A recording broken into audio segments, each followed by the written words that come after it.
Police station नांदुराच्या वतीने अवैध धंद्याविरुद्ध धडक कारवाई मोहीम। नमस्कार, मी राम बीडकर, बहुजन इंडिया न्यूज टुडेमध्ये आपलं स्वागत आहे। आता पाहूयात नांदूर शहर परिसरात चाललेल्या अवैध धंद्याबाबत।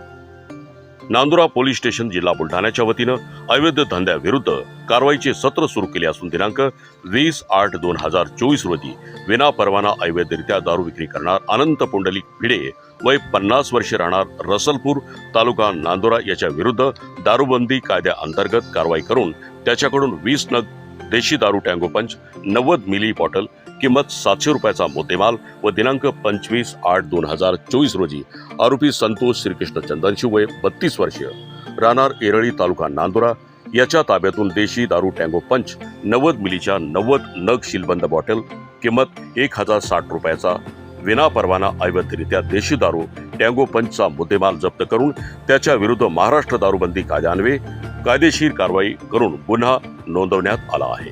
नंतर काही ठिकाणी जुगार कारवाई करण्यात आली। त्याचप्रमाणे दिनांक 24/8/2024 रोजी आरोपी शेख असलम शेख इशूफ वय 24 वर्ष राहणार इंद्रानगर बोदवड जिल्हा जळगाव हल्ली मुक्काम अजमेरी किराणाजवळ नांदुरा याच्या विरुद्ध महाराष्ट्र जुगार अधिनियम अन्वये कारवाई करून त्याच्या ताब्यातून नगदी रुपये तसेच वरळी मटका आकडे लिहिलेली चिठ्ठी व इतर जुगार मुद्देमाल एकूण किंमत 1000 रुपयाचा मुद्देमाल जप्त करून कायदेशीर कारवाई करून गुन्हा नोंदवण्यात आला आहे।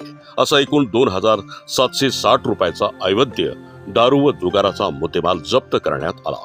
अशी सदरची कारवाई माननीय पोलीस निरीक्षक विलास पाटील यांच्या मार्गदर्शन व सूचनाप्रमाणे पोलीस हेड कॉन्स्टेबल मिलिंद जवजाळ अनंता कराडे पोना ससाने पोलीस कॉन्स्टेबल मानकर झगरे सपकाळ भोजने यांनी केला आहे।